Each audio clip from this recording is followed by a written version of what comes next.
Welcome. This is the second episode of Kings of the North. You got me, Zach Clark, on the mic, and with my co-host, Josh Young. Hey. Today, we're going to do a lot of draft talk coming up to the draft in 19 days or something like that. Yep. We're going to... 26. Yep, we're going to be talking a lot of that stuff, going into a little more detail, specifically in the NFC North, and then really probably focusing a little more heavily on the Vikings, though, as this is primarily a Viking show.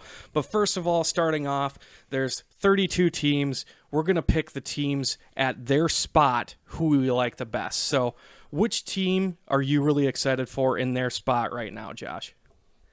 Well, my favorite team so far, and I think a lot of people will agree with this, is the Jacksonville Jaguars. And the way they've treated their offseason and how many guys they've added to the core that they have of Blake Bortles and their two stud wide receivers. They pick at number 5 in this draft, and every draft and every person I've ever talked to has one of two people going. Either Jalen Ramsey, if he falls to them, or Miles Jack, the linebacker out of UCLA.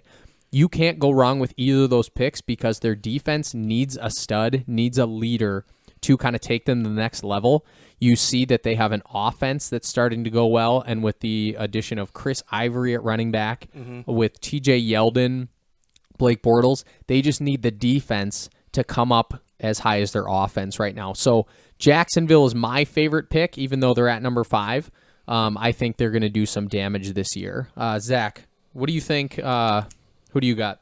Well, I'll play off what you were saying with Jacksonville. I do like them a lot as well. I think they're almost like kind of an anti-Viking team right now. Basically, a very young core group, but very talented on offense, as we very talented on defense. Right. So I really like where they're going. I think defense is a good selection for them. They're going to be very good on offense too. Very borderline elite, I would say. Wide receivers could possibly become elite. I think one of them probably will eventually make it into that, in that tier. So defense is definitely a need for them. So whether you go cornerback, it's a shutdown corner, or you get, a pass rushing defensive end, I think that'll be good. That's what they're looking for, right? Or a linebacker, I should say. Yep. Linebacker. So I'm actually going to go with the pick right above them, the Dallas Cowboys, just because I think because of injury, because of a lot of different issues that they had last year, they played well below of what they can be. I think healthy, they pretty easily take their division, and yeah, they make some noise. So at a number 4 pick, they're looking at getting a very high-end talent, and everybody, literally almost everyone I'm looking at, has Joey Bosa going there. I don't know a whole lot about Bosa. I know he's a stud.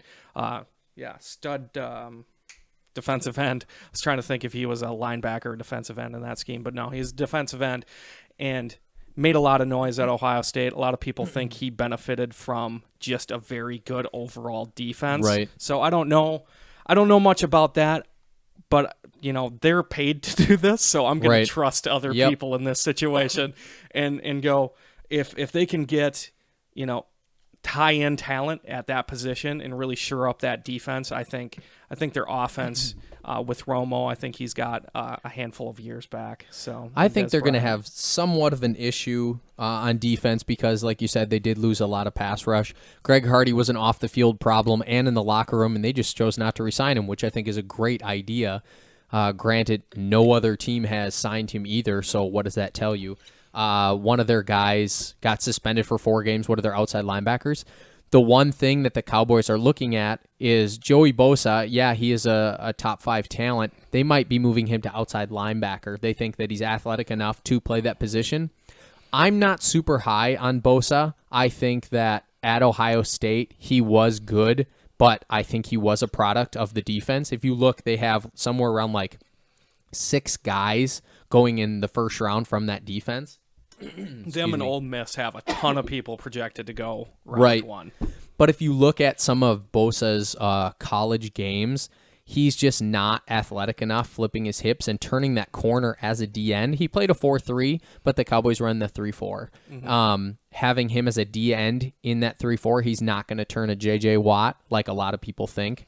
I think he's just going to be kind of a stand-in for that position, might get 4 or 5 sacks a season. But that's just my preference, my thought process on Bosa, that I just don't think that he's going to turn out that well. He needs a system that fits him, and I don't believe the Cowboys fit his style of play. So if the Cowboys go with him or not, I think they're going to get high-end talent at that spot, and I think that puts them in a good position to make another run for the playoffs this year. I wouldn't consider them a Super Bowl contender for multiple reasons, but I think they have the ability to win their division with the Giants and Eagles and Redskins all being fairly average teams. Yeah, I don't see the Redskins doing damage like they did last year. So, moving on, we're going to talk about the NFC North, a little bit of what has been done in the offseason here in free agency, and then how does that affect the draft going into the next few weeks here. I think we'll move down the list. Let's do Chicago, Lions, Packers, and then wrap up with us. All right, sounds like a plan to me. So okay. We're going to go straight through the 11th pick, Chicago. So what we have for Chicago needs, and most people agree, is they need a pass rush, they need an O-line, and they need corner help. They did really well in free agency, signing Danny Trevathan from the Broncos, the Super Bowl winning, and Jarrell Freeman from the Colts. So they have 2 solid inside linebackers, so that kind of took some stuff off their plate. Overall, I believe that at number 11, and the best thing about the draft is it's everybody's opinion. Nobody knows what's going to happen until the draft actually happens. So we can be right, you could be right, whoever could be right. Bucky Brooks could be right, but we're not going to go there. So at number 11, I think the safest pick is that they go offensive tackle. It says they need a pass rush, but if Joey Bosa's off the line at number 4, and Leonard Floyd out of Georgia is not there, or if they decide not to take him, they go with Ronnie Stanley, second best tackle in the draft. He's coming out of Notre Dame. He really held that O-line together, and I think that he'd be a good addition to help keep Jay Cutler upright and to keep their run game strong once Matt Forte left. Jeremy Langford is going to be their next man up, and hopefully that he can carry the torch for him. But you never know. So having offensive lineman is the safest pick, and I think he can really help them out. Yeah, so I'm kind of going the opposite on a lot of these, just based off of gut feeling more than anything. Definitely not something that I look into a ton. I've actually looked into the Vikings a good amount the last few years, but other teams is not something that I've really looked into too much.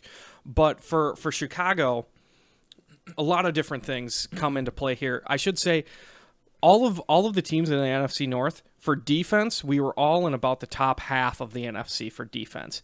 Offense, on the other hand, all of the teams were in the bottom half. So I think, yes, defense wins championships. I think we've seen that enough times. The Broncos, again, prove that. The Seahawks prove that. The Ravens proved it. Especially the Ravens back in the day, but the Broncos this year as well. The Patriots have been pretty even across the board every time they've won it, actually. They have an underrated defense considering Tom Brady runs their offense, so it's really good. So, I understand that, but I'm gonna do a little bit of the opposite here just to play devil's advocate. I think you need offensive help. I think you need to replace Matt Forte, and I think you could use another wide receiver. That being said, so I don't think Ezekiel Elliott's a horrible pick at that spot. That also, I'm not a huge fan of picking running backs higher in the first round, but this guy could be elite talent. I don't know what they're comparing him to, but I know a lot of people are. Super athletic running back coming out of Ohio State. He did everything. He can catch the ball. He can pass block. He can run the ball in between the tackles, and he's fast enough to run outside the tackles. Mm-hmm. The biggest thing with Chicago that you're going to find, if you're going to go offense, that's fine. But if you already have Jeremy Langford, who did fairly well with Matt Forte being hurt, and he kind of took over the offense for them. But you also have Kevin White coming back from injury. which Oh, is you know what? I which didn't is even think gonna of that. be great for them because you pair him with Alshon Jeffrey, and so they're just going to have some dominant wide receivers. They need to fill a tight end slot because Martellus Bennett left to go to the Patriots. But I think their offense, as long as Cutler can hold them together, which is suspect, I think that they're going to have a pretty decent offense. So, actually, with that being said, with Kevin White, I didn't even think of that. That's a great point because he hurt himself preseason, didn't he? Yep, didn't even play. Yeah, didn't play a single snap. But yeah, he was projected to be a top 2 wide receiver, something like that. So yeah, that actually changes my mind a little bit there. I say go offensive line. Then I agree with you. Go offensive line. You get some protection and time for Cutler, and Yep. let him throw it. And then yeah, that gives your running backs a better opportunity to go as well. We'll kick. I mean, Howie Long's kid. What's his name? I forget. There's a couple of Longs, and one of them's Chris. I can't remember if that's Howie Long. Whoever the long boy is, was playing guard or his rookie year, went to the Pro Bowl at left guard. They moved him to right tackle because they needed help on that offensive line. And now if you draft somebody like Ronnie Stanley to put him at right tackle, then you can slide Long back into right guard like he's more comfortable where he's a Pro Bowl player. I think that'll just help overall. They do need to bring somebody in to challenge Chris Leno, I believe it is, at that left tackle spot because he is not the future at left tackle. So depending on how well Stanley works out, he could actually play left tackle too. Yeah, I mean, there's a lot of different ways you can go here. If I'm not sure what John Fox's acumen is on drafting. He might be one of those guys that is straight up just talent because there's enough needs on that Chicago team. Right. What they have, 3 wins last year? More than that. That's More something. than 5, I think. Yeah, they were not good regardless. But, I mean, a lot of different needs. I think same with the Lions since we're moving on to them. Right. It's that I don't know if there's a position that the Lions couldn't shore up, to be honest. I mean, other than quarterback, and even that can be argued.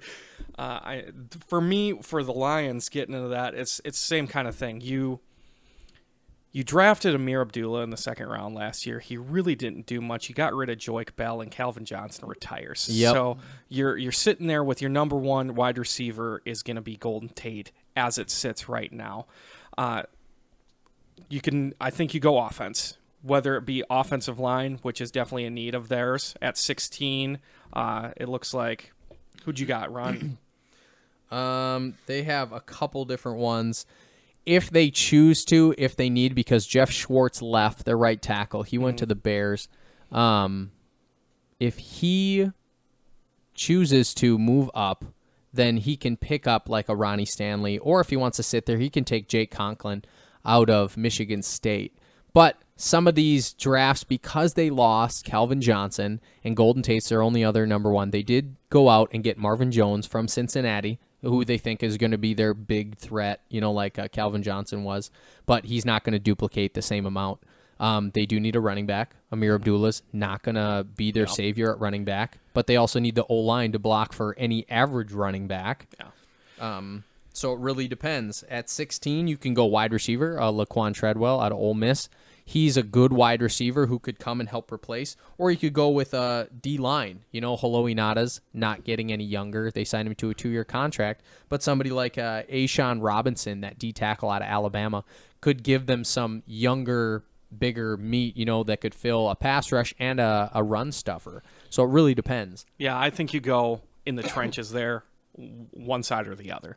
You go D-tackle or you go O-tackle, essentially, is what I'm looking at. Yeah, and I'm seeing guys, you got Taylor Decker going there or Conklin on O-tackle, or they have Chris Jones from Mississippi State possibly at D-tackle. Yep. You need to shore up both those. I mean, that's realistically, you're winning your games in the trenches there. And Marvin Jones is a good point.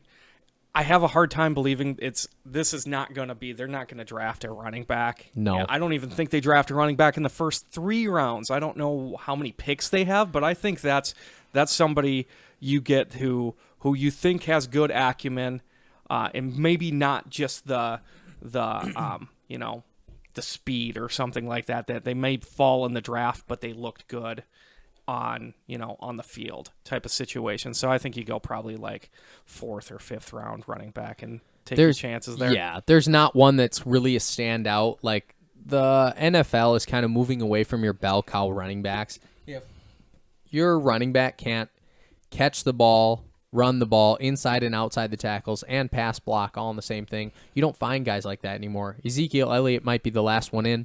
You could go for a Heisman Trophy winner, Derrick Henry, at this point, but he's an in-between-the-tackles runner, and if you don't have the O-line to block for him, he's going to get beat up. And those pound-it running backs really take a beating on their body, and they don't last super long. So they're starting to go away from it. And, Amir Abdullah would be a compliment to anybody on 3rd downs because he is fast, and he can catch the ball on swing passes and screens and stuff like that. He really, I remember watching him last preseason, and he really had moments where he looked amazing because he has the ability of just making people miss in open space. But I think that was a part of the problem. He couldn't get into open space most of the time because of offensive line issues and just lots of different problems. That actually, your point of running backs being beat up actually brought up something to me that don't want to spend too much time on, but I'm interested in. We're seeing more and more. This has been a huge issue this offseason. People retiring at younger and younger ages. Do you think that impacts what teams are going into and looking at now for guys possibly going maybe a little safer routes instead of going, these guys that are running back that, although looks fantastic, you just don't know how much is in the tank there. Right. And we've had, if you've followed enough of the NFL like we have, a lot of the guys are retired. I mean, DeBerkashaw Ferguson, the left tackle for the Jets, just recently retired after 10 seasons, didn't miss a snap for injuries. I think they said he missed like 1 snap. It was because like his shoelace broke or something like that. So, but he's retiring. It's like, hey, I don't have anything left in the tank, or just chooses not to. J.J. Watt, came out recently and saying, I'm not going to play until I can't anymore. I'm going to play until I can't at a high level. And I think guys are like, hey, we need to win right now because our guys aren't going to last super long because everybody keeps retiring with gas left in the tank.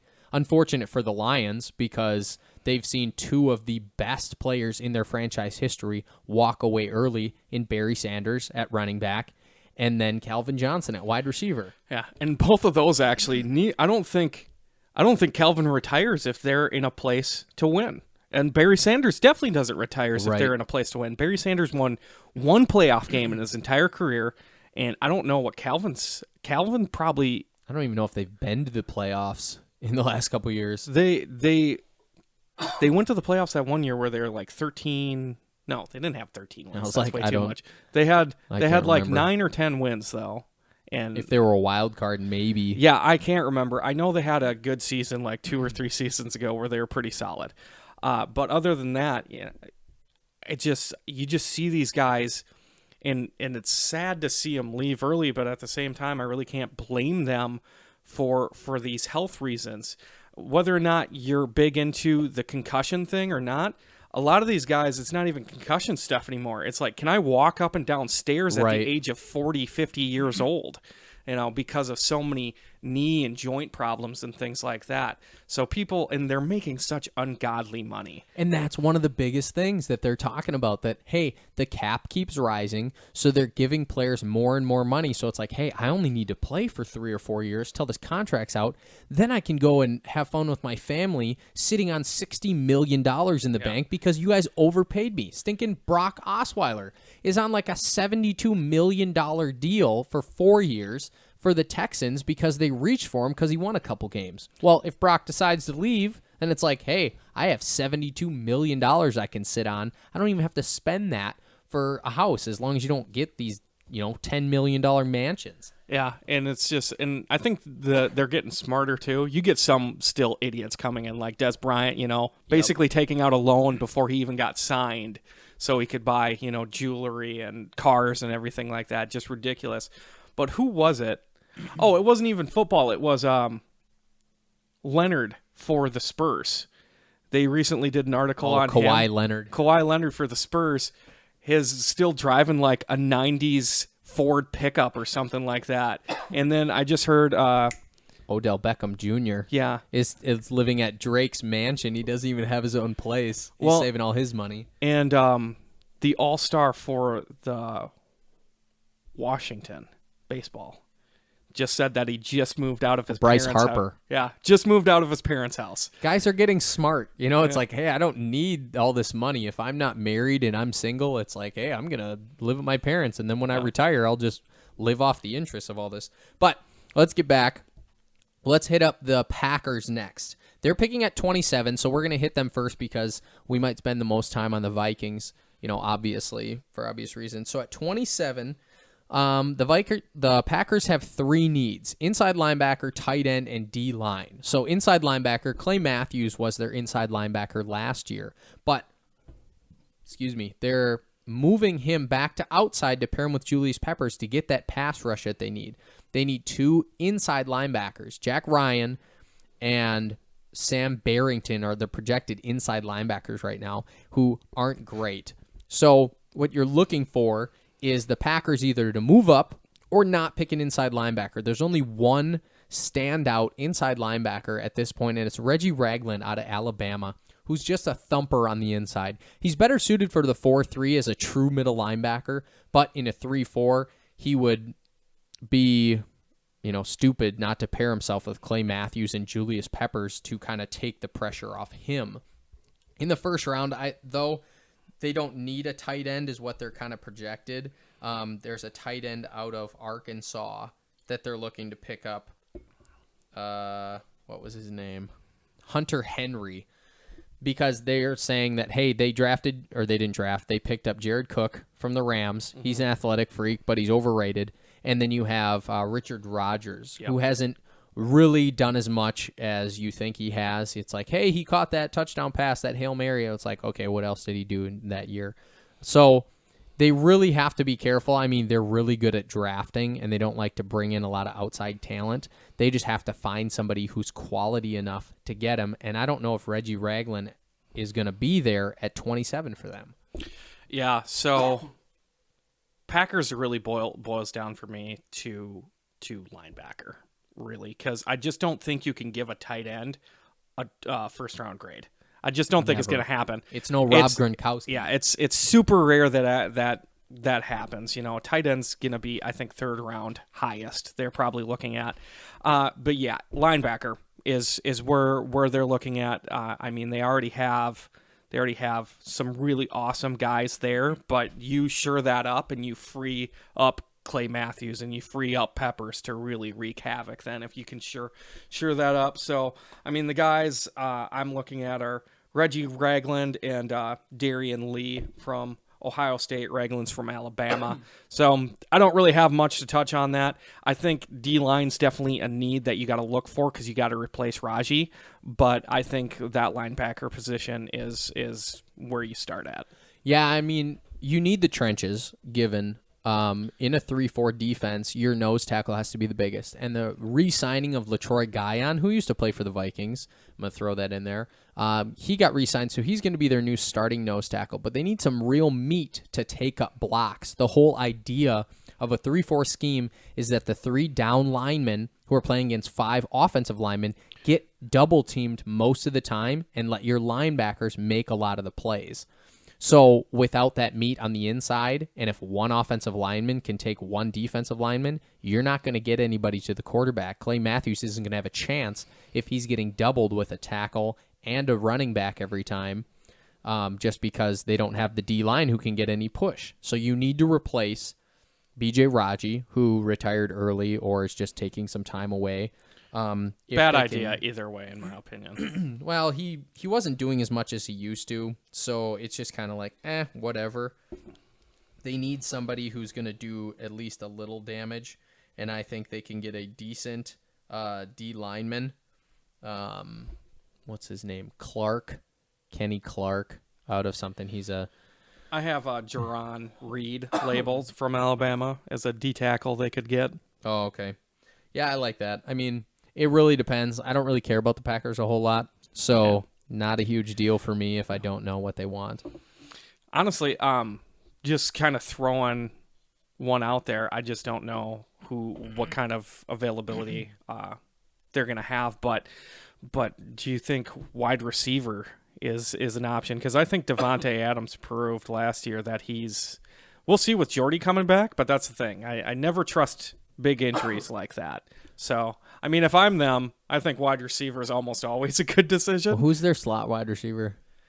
I have no idea. Who the heck was that guy? Jones? No. James Jones is on one side. Devontae Adams, and then their slot. And then it had one random guy come on. No, it wasn't a random. It was Randall Cobb. Yeah. So they projected Cobb to be their number one threat, and they were going to move him from number one wide receiver to slot wide receiver to backside X receiver, but it didn't work out for him. When he got targeted by the defense, he didn't really do anything.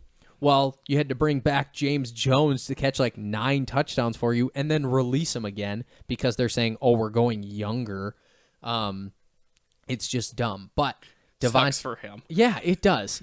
With Jordy Nelson coming back, who's a true number one wide receiver, he's going to take all the pressure off of Randall Cobb. Randall Cobb can be his dominant self in the slot, and then you have Devontae Adams on the backside who's going to do some damage. Plus, there's those Jeff Janis, and the way they rotate through wide receivers it's kind of tongue in cheek because you can almost literally put anyone with Aaron Rodgers, and he's going to make him look good, even though he had like a Tom Brady, down year last year.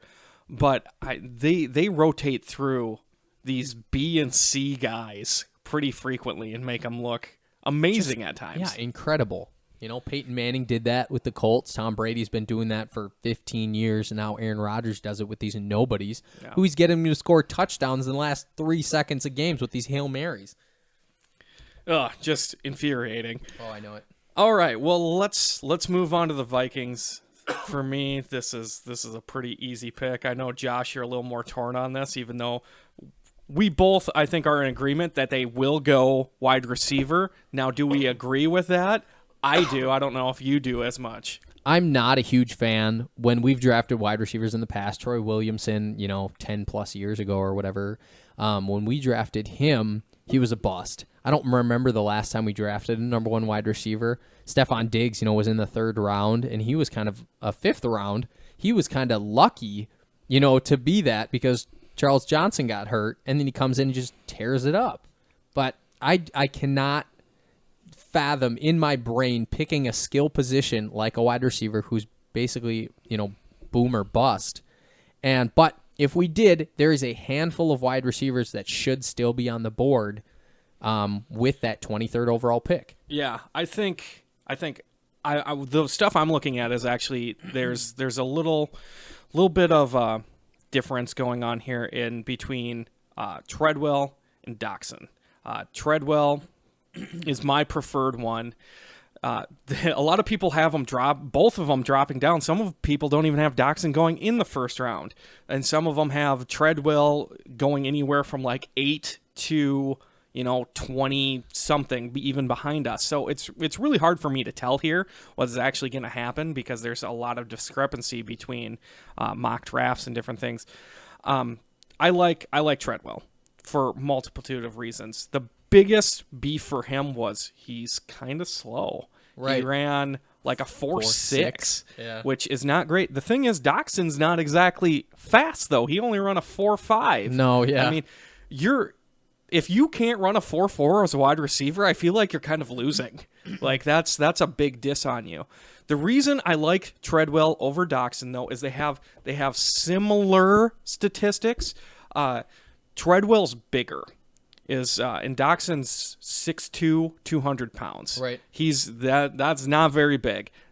Treadwell is 6'3", 6'2", pushing 6'3", and 220. So significantly bigger. Doxson he's faster, he's got a higher jump, and just a little quicker. But Treadwell is, from what I've heard, I haven't watched a lot of these guys, but from what I've heard, he's got better football acumen. He's a better route runner, and he's got better hands.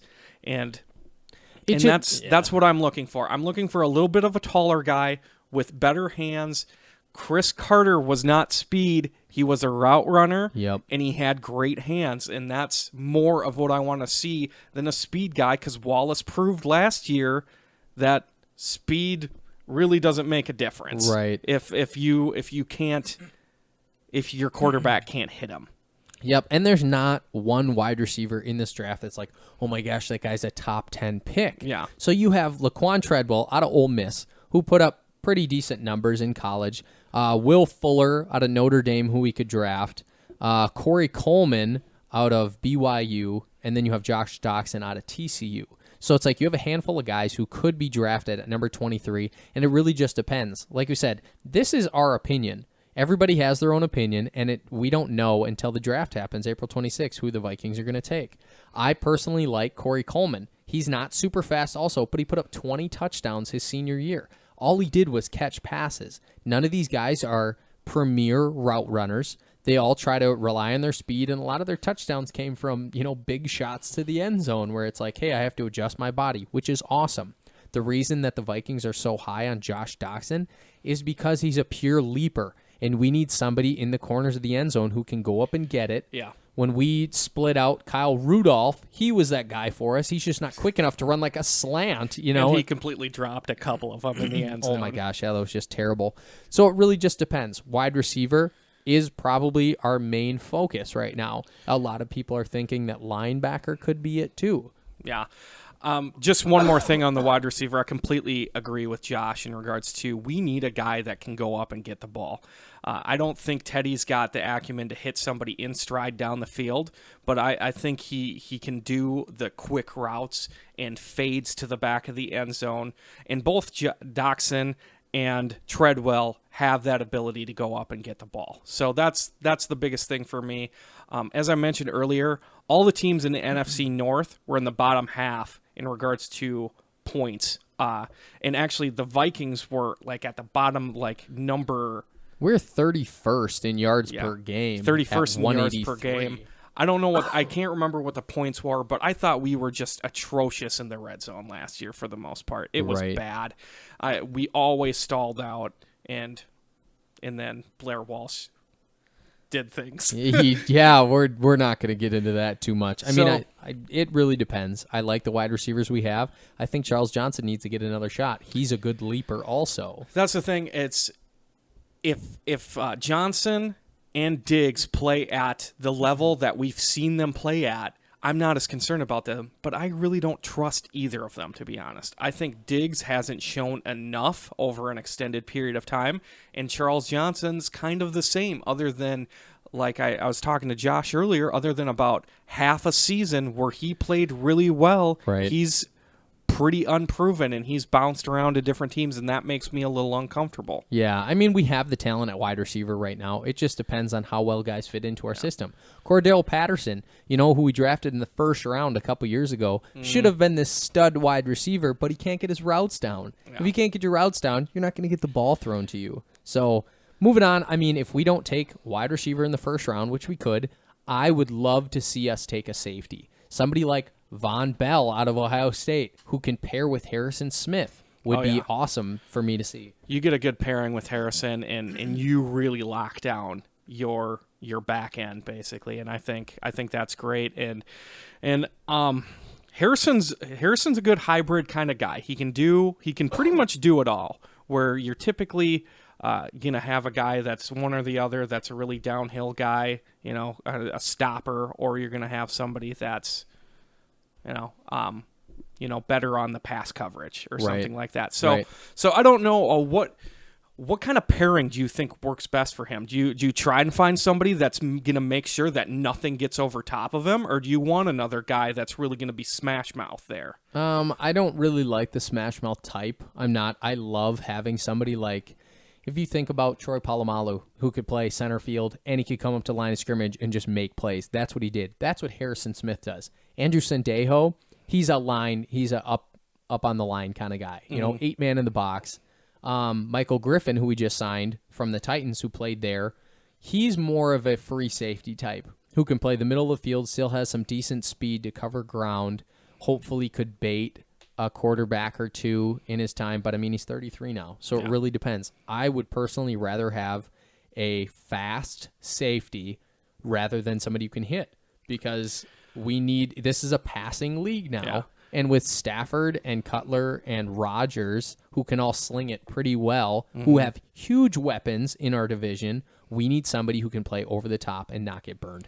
I agree. I completely agree. I like the idea of a smash mouth player, but not at the expense of giving up big plays. Right. I'm in somebody that's smart and is not going to let somebody over the top. I think that's the problem. One of the bigger problems the Vikings have had, and we saw it even in the Seahawks game where we didn't give up a lot of yards, but there wasn't a lot of offense going on either side of the ball. But there's 2 plays that killed us because they got behind us in that game. So that is definitely on my mind still. A lot of people are saying O-line, and I completely disagree. Yeah, I'm completely not a huge disagree fan. with O-line. I think with the pickups that we made in free agency here, we have so much flexibility. So I mean, people might look at that and say, yeah, but you don't have guys, that can play, these positions. Right. And so I guess there's something to be said about that, but I think you have guys where you have so much flexibility with like Clemmings now when you got, I can't remember the tackle's name from Andre Smith. So you can move in Clemmings to, left guard. And then you have, man, I'm spacing on names. Alex Boone. There you go. Alex Boone playing guard, and he's going to help out Khalil Latan. You bring back Sullivan, and then you have basically 3 other guys that can rotate in and out. Right. I mean, we have somewhere around 10 guys with a ton of offensive line experience. Our projected O-line for next year, Matt Khalil at left tackle. He was a Pro Bowler his rookie year with Steve Hutchinson next to him at left guard. Yeah. With Alex Boone coming in, who's smart, who's a road grader. I mean, they call him the Rhino for a reason. He will be able to help Khalil get back to his form because Khalil can trust that he's got a good left guard. John Sullivan comes back at center, who kind of directed our whole O-line, and he's one of the most underrated centers in the game. And then you have 4 guys fighting for a right guard spot: Fusco, Harris, TJ Clemmings, Joe Berger. And then your right tackle is Andre Smith or Phil Lodeholt. So it's like you have this monstrous offensive line. It just depends if guys can get put together and play well together. And that being said, Clemmings can play both. Boone can technically play both. I know he'd prefer not to. And then we have all these. We have like 3 guys that can play both guard spots or center, essentially. So it's just there's so much flexibility there. I think, yes, almost every team in the NFL had offensive line struggles last year. Right. Very few didn't. I think the Jaguars were one of the few, and Panthers were one of the few that actually didn't have offensive line struggles. But yeah, Matt Khalil's brother, Ryan Khalil, at center has been for the Panthers. Awesome for a long time. So I completely agree with that. I think the top 3 in order, in my opinion, right now are wide receiver, linebacker, and then safety. But I don't disagree with you that we could go safety first round. Mm-hmm. I just think we have a lot of guys fighting for spots at safety currently, whereas the weak side linebacker, I don't really see a lot of fight there. Chad Greenway has been our stalwart for somewhere around close to 10 years, I think. And this season will be his 10th. It sucks to have him leave, but we need somebody to replace him, But with the league going to more of a passing league, everybody said it. It's like we're going to nickel packages. Nickel, for those of you who don't know, is bringing in a third corner to take on a wide receiver. When you go 3 wide receivers on offense, you need 3 corners on defense to play against them with 2 linebackers. Kendricks and Barr are our future at linebacker, and they will be for the next 10 years if we can retain them. And they both can. They're both very good all-around linebackers. They're both fast enough where they can cover. They both can blitz. They both can come downhill and smack a running back. Yeah, exactly. They're good, both good all-around running backs. If I would love to see it, it's not going to happen. 0% chance. Miles Jack. You get a third UCLA linebacker. Yep. Just the meshing that they would have already had. Is very intriguing to me, but it's not going to happen. I think there's a good chance that we actually drop down, that we trade back. It's a possibility. I don't really know what they're going to do with that. You just build more depth basically everywhere if you trade back. I think we'll just be open. Not necessarily trade back. We'll be open for anybody else to trade up. If somebody really likes a prospect, and they're in the second round, they don't have a pick till the second round. It's like, hey, let me trade up. It's like we'll get another third or fourth round pick because there's a lot of talent at the defensive side in this draft, specifically D-line. And if we can add more guys later just to shore up some of our guys, it'll be a lot better for us. So I think to wrap up, we actually make a pick for the Vikings. What do we think is going to pick? So I'm going to say a few things here. If Treadwell is there, they pick Treadwell. Actually, if Treadwell or Doxson are there, they pick Treadwell. I'm going to say they pick Treadwell. That being said, if those two aren't there, I think they trade back. So I'm going Treadwell, though. I think we take the best player on the board at that time. They have high grades on some of these wide receivers just because I like leapers because we have little guys underneath who can run, Jarius Wright and Stephon Diggs, who can run underneath routes and stuff. We need a bigger guy. And I think you're right. Laquan Treadwell at almost 6'3", 220 pounds, he's a big guy who can go up and fight for the ball. And I think if he's there for us at number 23, we'd be foolish not to take him. All right. Well, I think we're going to wrap up then, unless you got anything left to say, Josh. I mean, go back and listen to our first podcast on our free agency. If you have any questions, feel free to give us a call, onto our show. We'll set up a phone line here sometime in the next, I'm not going to give out my phone number right now. 4 to 5 months. You can also, we have a Facebook page, Kings of the North Facebook page, and then we also have our YouTube page. So I'll be posting to both those. Feel free to comment on either of those. If they're interesting topics, we may go into that at a later time.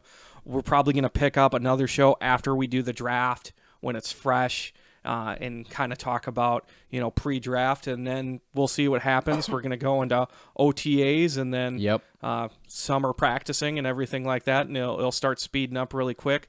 By the way, just one really quick thing. The first game at US Bank is August 28th, preseason game. Chargers. Yeah, going to be awesome. I'm going to be looking for tickets for this next year. I don't know if I'm going to buy. Because they're going to be expensive. So, but I think we're also, talking about future shows, I think we're going to bring in some guys who are fans of other teams in the NFC North, and we're going to have kind of like arguments to see how we're going to do. One of our favorites being Dirty Mike. Oh, Dirty Mike's totally coming on who likes the show. The Packers, and we're really excited to have him on.